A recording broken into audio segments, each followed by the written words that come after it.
सुनिए, एक बार ब्रह्मा जी ने समस्त देव परिकर के सामने अपने प्रिय पुत्र दक्ष को प्रजापति होने की घोषणा की। और प्रजापति का पद पाते ही अहंकार दक्ष के अंदर आ गया। सम्मान सभा आयोजित की गई। सम्मान सभा में प्रवेश किया, चारों तरफ देखा, पूरा देव परिकर खड़ा होकर उसका स्वागत कर रहा था। मगर 3 देव नहीं खड़े थे, त्रिदेव ब्रह्मा विष्णु महेश।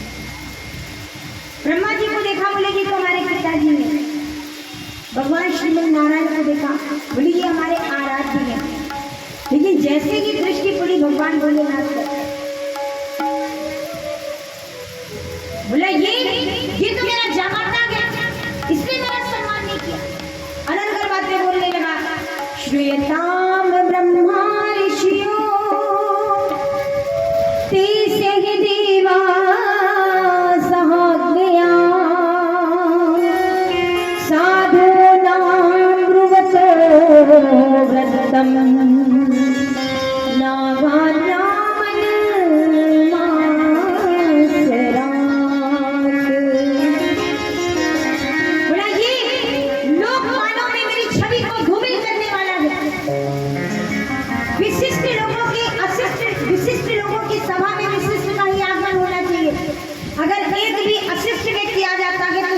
सभा का रूप बदल जाता है।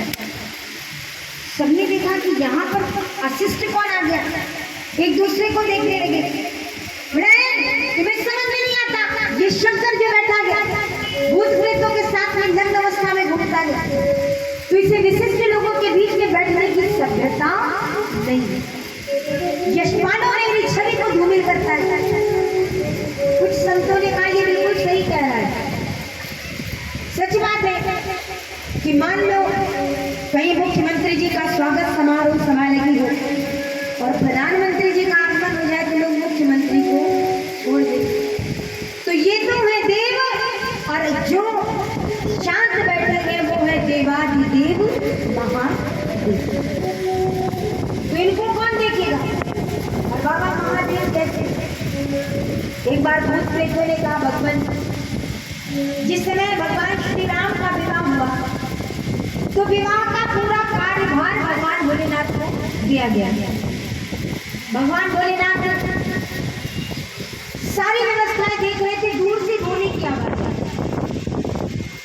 भगवान भोलेनाथ ने देखा कहाँ कौन रो रहा है। भगवान के विवाह में पहुंचे, देखे तो दूर, बहुत दूर एक कोने में बहुत से भूत और चुड़ैल रोने में लगे। भगवान ने कहा रो क्यों रहे हो? बोले महाराज हमें किसी भी शुभ कार्य में निमंत्रण नहीं मिलता, और देखो यहाँ हमने सोचा था भगवान का विवाह कम से कम यहाँ जाएंगे, तो यहाँ पे भी हमको बाहर निकाल दिया। भगवान भोलेनाथ कहने के बिल्कुल सही किया गया। यहाँ भगवान का विवाह है और इस विवाह में तुम लोग होगे तो व्यवधान पैदा होगा। कैसा है तुम यही कहेंगे। लेकिन हाँ एक वचन मैं देता हूँ, किसी विवाह में तुम जाओ ना जाओ, लेकिन मेरा विवाह तुम्हारे बिना नहीं होगा। तुम मेरे परिवार के आ जाओ मेरे साथ। जब भगवान भोलेनाथ का विवाह हुआ, भगवान श्रीमन नारायण ने जब देखा इतनी लंबी चौड़ी भूत प्रेत की सेना लेकर जा रहे, बोले कि महाराज इसकी तो बेइज्जती हो जाएगी हमारी। बोले बेइज्जती हो या इज्जत बचे, ये तो जरूर जाएंगे, आप जाओ जाए लगे। तो भगवान श्री हरि समस्त देवों को लेकर चले, पहले कि चलो पहले ही चलो, वरना इनके साथ में आएंगे तो हमको भी लोग पता नहीं क्या क्या कहते। तो भगवान भोलेनाथ ने अपने भूत प्रेतों का साथ नहीं छोड़ा। सांप बिच्छू पहुंचे। भगवान देखो समूची सृष्टि में अरे कभी ना कभी किसी जीव को पुचकारा जाता है, हमें तो कोई कभी पुचकारता भी नहीं। हमारा मुंह कुचल देते हैं, प्रेम से दूध भी नहीं खिलाते। भगवान भोलेनाथ ने कहा तो ठीक है, तुम्हें जिसने ठुकरा दिया उसने ठुकरा दिया, तुम मेरी शरण में हो तो अब से तुम मेरा श्रृंगार बनो।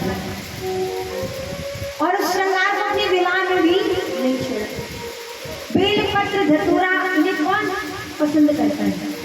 भगवान भोलेनाथ कहते हैं हमको दे दो। जो अशरण को शरण देते हैं वो है भगवान भोलेनाथ। एक बार एक भक्त की कहानी आपने सुनी होगी, बहुत भगवान का भक्त था, लेकिन ये मन के ना ये पवन से ज्यादा गतिमान है, कभी इसमें पाप आ जाए कोई नहीं बनता। जो भगवान के कई वर्षों से सेवा कर रहा था, मंदिर जाता, रोज जाता, एक दिन उस मंदिर में पहुंचा, घंटा बजाया, घंटे को देखा स्वर्ण आया, मन में लालच आ गया, देख कर सोने का घंटा, लोभ मन में आ गया, चढ़ गया शिवलिंग के ऊपर, चढ़ गया शिवलिंग के ऊपर, घंटा चुराने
की मृत्यु हुई।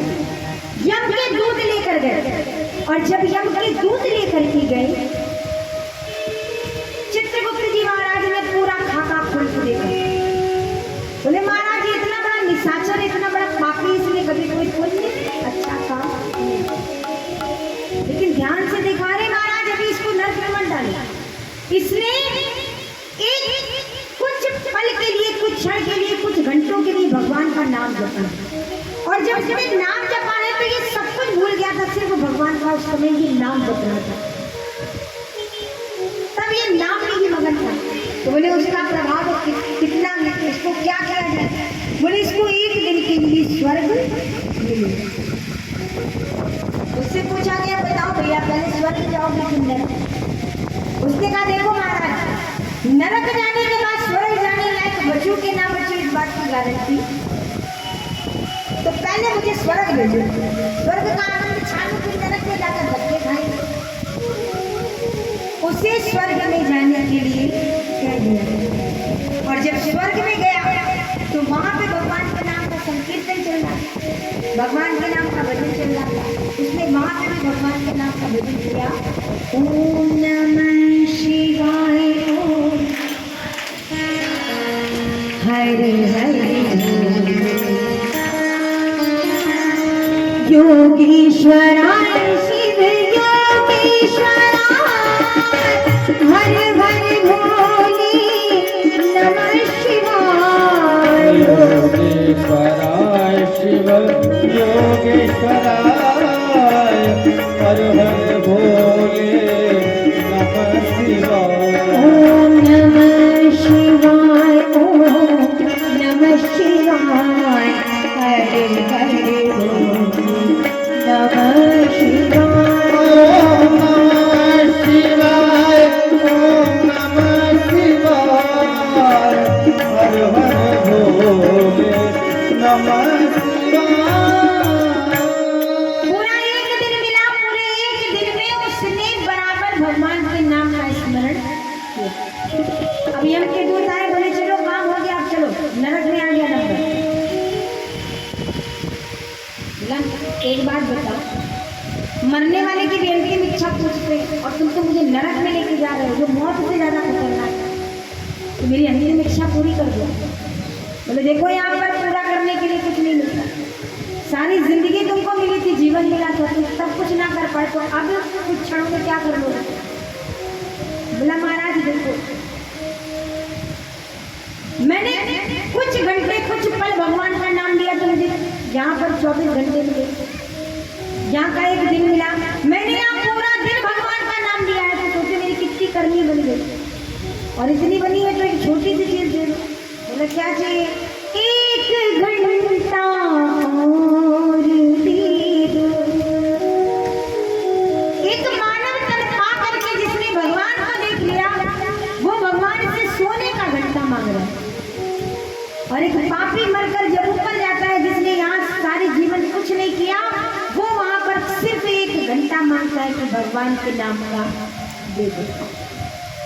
एक घंटा और दे दो, एक घंटा और दे दो, अब मुक्ति पाने के लिए एक घंटा और दे दो, अब मुक्ति पाने।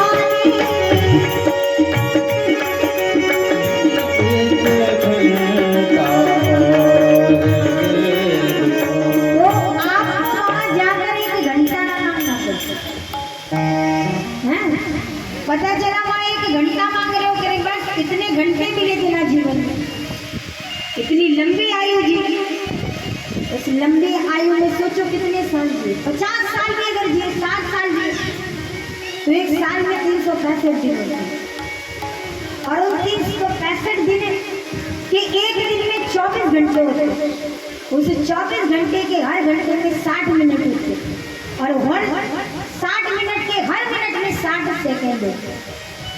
तो तुमको कितना समय मिला था, जब तक कुछ ना कर पाए तो अब क्या करें? इसीलिए 24 घंटे में 24 घंटे नहीं, मैं नहीं कहती 24 घंटे नाम दो, 24 घंटे में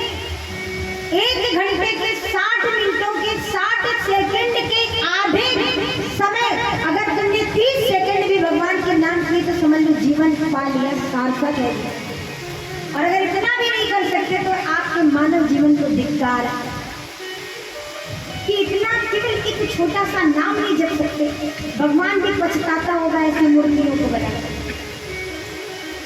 है कि इतने जीवों में सिर्फ भक्ति करके एक जो भक्ति का साधन आपको मिला है ना कि मानव तन है। अन्य योनियों में कोई भी जाकर के भगवान को नहीं पा सकता। बड़े भाग्य मानुष तन पावा, सुर दुर्लभ सब ग्रंथन। देवताओं के लिए भी ये मानव तन दुर्लभ है। और आपको ये मंदिर मिला हुआ है, आप इस मंदिर का कितनी तरीके से बुरी तरीके दुरुपयोग करते हैं। दुनिया भर की बुराइयां करते हो। कोई कहे मैं बुराइयां नहीं करता, तो ऐसा हो ही नहीं सकता। हम लोग दूसरों में बुराइयां देखते हैं, सभी करते हैं। सामने वाले की कमियां आपको दिखती है, सामने वाले की अच्छाइयां आपको नहीं। अरे जब दूसरों की बुराई करते हो ना, किसी को इंडिकेट करते हो, एक उंगली उसकी तरफ होती है, 3 उंगलियां आप पर होती है कि तुम उससे 3 गुना ज्यादा बुरे हो। और ये अंगूठा इशारा करता है कि कोई देखे ना देखे, ऊपर वाला सब देखे। जिस दिन दूसरों में बुराइयां खोजना बंद कर दोगे, उस दिन इस मंदिर में भगवान अपने आकर बस गए।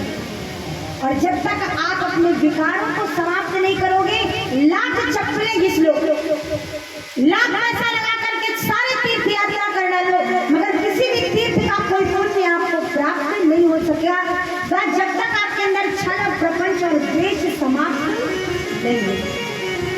तो दूसरों में बुराइयां मत खोजो, कभी आईने के सामने खुद खड़े होकर देखो कि दूसरों को गंदा कहने वाले आप खुद कितने साफ। आप भी कहीं ना कहीं करेंगे। दूसरों में बुराइयां मत, अपने अंदर की जो जितना समय हम दूसरों में कमियां खोजने में लगाते हैं, उतना समय अगर हम खुद के अंदर की कमियों में खोजने में लगा देना, तो समझ लीजिए कि फिर मानव जीवन पाना सार्थक है। क्यों दूसरों के लिए समय बर्बाद करते हैं? जो जैसा है ना, नहीं खुद को संवारो, दूसरों को संवारोगे तो जीवन निकल जाएगा, किसी को सुधार नहीं पाओगे। इसलिए सुधारक मत बनो, खुद सुधर जाओ। और हो सकता है कि फिर आपको देख करके कोई सुधर जाए। भगवान भोलेनाथ का बहुत अपमान किया। नंदी महाराज से ये नहीं देखा गया। नंदी महाराज ने सोचा कि देखो कितनी अनर्गल बातें कर रहा है ये दक्ष। नंदी महाराज जैसे ही खड़े होने लगे, भगवान भोलेनाथ ने कहा बैठ जाओ। क्यों खड़े हो रहे हो? बोले महाराज ये आपको बताइए किस तरीके की बातें बोल रहा है। मरकट लोचन बोल रहा है, बंदर की आंख वाला बोल रहा है। भगवान ने कहा तो हमको बोल रहे हैं ना, जब हमें बुरा नहीं लग रहा तो तुमको क्या बुरा लग रहा है? बोले महाराज हरिहर निंदा सुने जो खाना होए पाप गौघात समान। मैं अपनी बुराई नहीं सुन सकता। भगवान बोले क्या बुराई कर रहे? बोले गालियां दे रहे। बोले इसमें कौन सी बड़ी बात है? अरे ससुराल में तो सबको गालियां मिलती है, लोगों को विवाह में मिलती है, हमें विवाह के बाद मिल रही है। तो जब हमें कोई समस्या नहीं तो तुमको काय की समस्या? आराम से बैठे रहो। नंदी महाराज को आज्ञा नहीं मिली तो नंदी महाराज आराम से बैठे। अब क्रोध का और अभिमान का पारावार इतना बढ़ गया कि उसने भगवान भोलेनाथ को श्राप दे दिया। बोला आज के बाद इस मरकट लोचन शंकर को, इस बंदर की आंख समान वाले शंकर को किसी यज्ञ में कोई भाग। जैसे श्राप मिला, नंदी महाराज से अब नहीं रह गया, खड़े हो। उतनी देर से मैं करके अहंकार में भरा हुआ तो भगवान को श्राप दे देते बैठा। मैं तुझे श्राप देता हूँ कि जा, अभिमान के कारण मैं करता है तो तेरा मुख बंदर का, तेरे मुख बकरे का हो जाए तो सारे जीवन मात्र मैं करता है। भृगुजी महाराज देख रहे थे, बोले नंदी सास ससुर और दामाद का मामला था, तुम बीच में क्यों बोले? जाओ मैं तुमको श्राप देता हूँ कि जितने भी भगवान भोलेनाथ के गढ़ गए वे सब के सब पाखंडी हो गए, सब के सब दरिद्री। अब सारे शिवगढ़ खड़े हो गए। हम भी आपको श्राप देते हैं कि आपके जैसे जितने भी चाटुकार ब्राह्मण हैं वो सब के सब दरिद्री हो गए। भगवान भोलेनाथ को ने समझा कि ये सम्मान सभा अब शाप सभा में परिवर्तित हो रही है और कारण में हुए तो भगवान भोलेनाथ सबको लेकर चले। कहते हैं रही मन धागा प्रेम का मत तोड़ो चटकाए, और तोड़े से फिर ना जुड़े, जो जुड़े तो गांठ पड़। मन में कुछ